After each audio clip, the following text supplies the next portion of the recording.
What's up, guys? We've got another baits of the month video for you here. We're talking about the month of March. It's pre-spawn all around, and these baits right here are going to help you catch more bass. Bait number one is going to be the swim jig.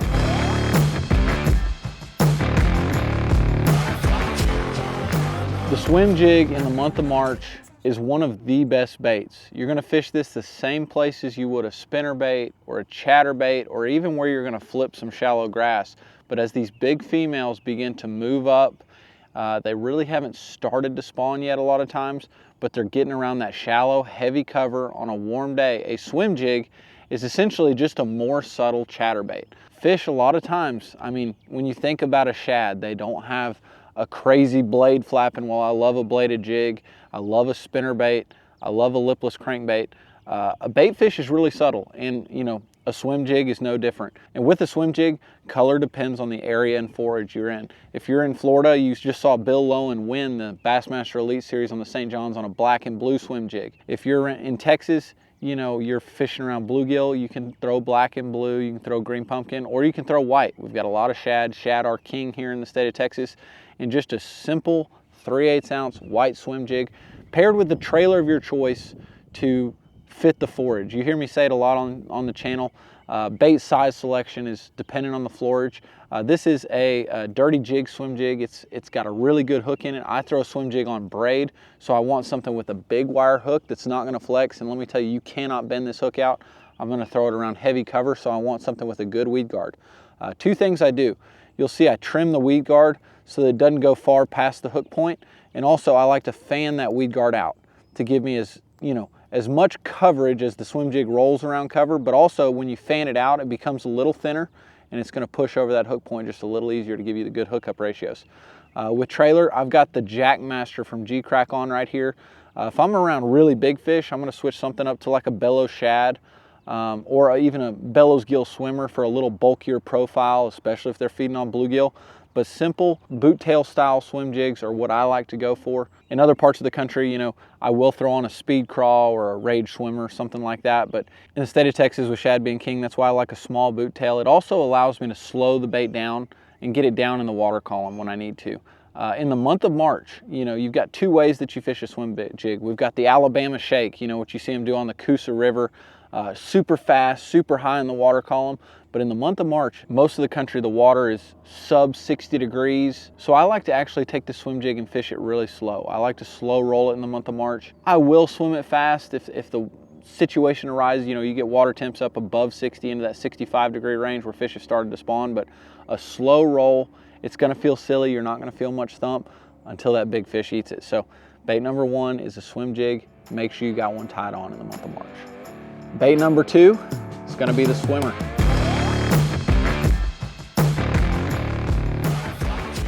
The swimmer has, taken over. This is the OG right here. This is the Mag Draft, my favorite color, albino shad, but there's a lot of variations now. You've got the Cole shad, you've got the Zaldangerous, you've got the what was it called? Final copy. The Final Copy. You've got the Final Copy. So everybody has some type of a harness swim bait. The Mag Draft has kind of been king. I think Zaldane did a really good job of designing a swimmer that's different. It's a line through, it's got the top hook slot, so it allows you to throw it in some heavier cover. But this bait right here is probably one of my favorite pre-spawn baits. It's a bite that'll make your head spin. I'm looking for a sunny day. I'm looking for a little bit of breeze, and I want these fish to be true pre-spawn. And when they get on the beds, I feel like this bait tends to taper off, but I'm looking for those big females that are setting up on laydowns. I love short pockets, okay? I'm not trying to go way into the backs of creeks throwing this thing. Not saying you can't get a bite on it, but I'm keen on main lake, short pockets with just a few pieces of keep cover on it. I don't want to get on a stretch of 100 docks and throw this. I want to go into a short pocket that's got 2 or 3 docks in it, or 2 or 3 laydowns. I'm looking for cover that comes out off the bank that the fish can suspend under. That's why I love a laydown and I love a dock. On a sunny day, they're gonna sun up and get in the fish shade lines, okay? If you've got the sun at an angle, I'm really looking at the 2 shady casts, whether it's on the back corner and the shady side. I'm not gonna fish the whole dock. I'm not interested in the sunny side. And then if you can mix wind blowing into that dock or lay down and a shade line, really good way to catch a monster fish. This is one of those baits that when it's on, it can be a lot of bites and it can be really big fish. I like the Zaldangerous if I'm around grass and, you know, really heavy wood, just because I can fish it through heavy cover with the top hook as opposed to the mag draft with a bottom hook. Your hookup ratio is going to be better on the mag draft. I feel like I can skip this bait better because it's a little bit lighter, but this bait right here definitely has its place. So really just pick the harness swim bait of your choice. Albino or white is about hands down my favorite color all around the country. Doesn't matter the water clarity. In crystal clear water, I'll get into some more translucent greenback colors, but if you're looking to buy a harness swim bait, buy a white one, chunk it around, reel it slow, and just watch what happens. One last thing, you know, I want to talk about. If I'm throwing the Zaldangerous, obviously I've got a flipping hook here, heavy wire, top hook. I want a big rod that's going to move a lot of line so I can set the hook and drive that hook hard into that fish. However, with the mag draft, I throw it on a glass rod. It's got a treble hook, fairly thin wire. You don't have to set the hook hard. It's almost like a crankbait hook set. I kind of sweep and lean, and you'll hook them really good. A lot of people think swim baits, so I've got to throw a giant hook. I've got to throw a giant rod. This swim bait does not fit in that category. A soft rod that's going to be parabolic is going to help you catch a lot more fish, not pull it away from them. And don't worry, when they go to bite this thing, they're going to swallow it. So just lean into them. You don't have to swing for the fence, and it's going to catch you a lot of fish. They're literally schooling behind us, and we're out here filming a video. Bait number 3 for the month of March is going to be the square bill crankbait.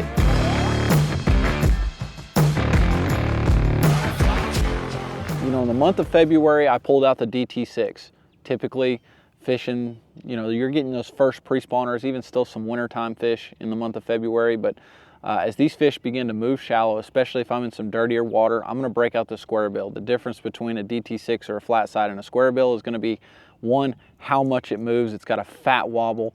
It's really made for pretty high speed bouncing and reacting off of cover. Typically, I'm going to throw this in dirtier water applications. I'm going to throw it shallow, rock, stumps, back corners of docks, and I'm going to reel it pretty fast. A stop and go, a very inconsistent retrieve to, you know, kind of figure out what those fish want, but I'm wanting this bait to hit that piece of cover and deflect off of it. I'm still going to stick with red because we're talking about dirty water, pre-spawn, red, demon, whatever you want to call it. Crawl colors are just dominant this time of year in dirty water. So throw the square bill of your choice. This one right here is a Mibro. It's a JDM square bill, but pretty much every bait company out there makes a good red square bill, and it gets bit. So the month of March, square bill, tie it on, fish it shallow, look for rocks, look for shallow stumps. You're going to get a bite. Yeah. Bait number 4, it might look boring, but this bait right here has probably made more money in pro tournaments than any bait ever made. Maybe only rivaled by the chatterbait, but this right here is the Wacky Rig.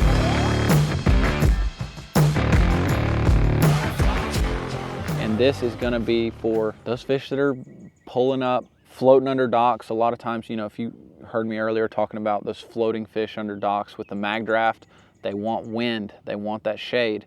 Well, when that wind dies, you're in clear water, you're just getting followers on that swim bait. Skipping this bad boy around those same docks, putting it in that darkest shade, throwing it shallow under overhangs for those fish that are pulling up, thinking about spawning, is gonna catch a lot of fish. And the beautiful thing about this one's weightless right here. I've got it rigged on a Nico hack. I've not cut the tip of the spear off, but this is a thing that G-Crack makes.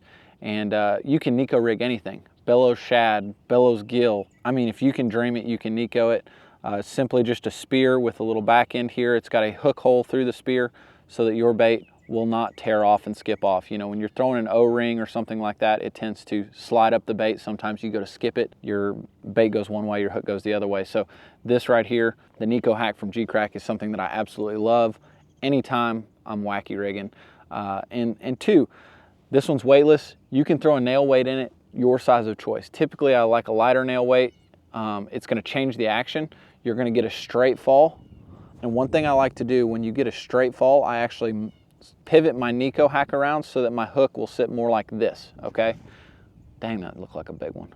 That was a 3+ pounder right there. They're schooling behind us while I'm making this video, so as soon as we're done with this video, I get to fish. But yeah, so think about it. When the bait's falling like this, I want the hook point to be up, because when the fish is gonna eat it, his head is gonna be up, and you're gonna hook him top lip dead center.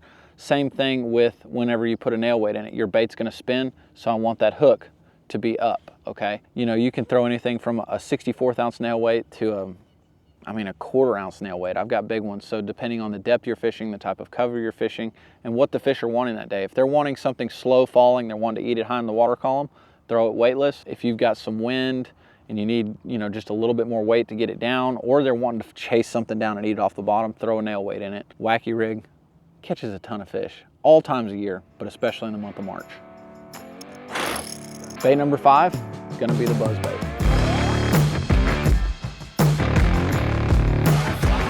This bait right here is gonna be the funnest one on the list. It's also the most situational one on the list. This right here is I think it's the Accent Lure. This is Wheeler's buzz bait. Probably my favorite to throw. It's got a solid hook on it. It comes pretty chirpy right out of the package. When I'm throwing a buzz bait, a couple things. I don't typically like a clacker. I want something, just the chirp of the blade, just that subtle little plop. And I also want a chirp. You hear how it's not just the blade spinning, you actually get a chirp, chirp, chirp. And this one could be broken in a little more, but a couple modifications you can do to this. Where this blade and this rivet sit, you can actually take pliers and flatten that to give you more contact, which is gonna give you more chirp, okay? A chirpy buzzbait is something that any buzzbait fisherman will tell you is a good thing.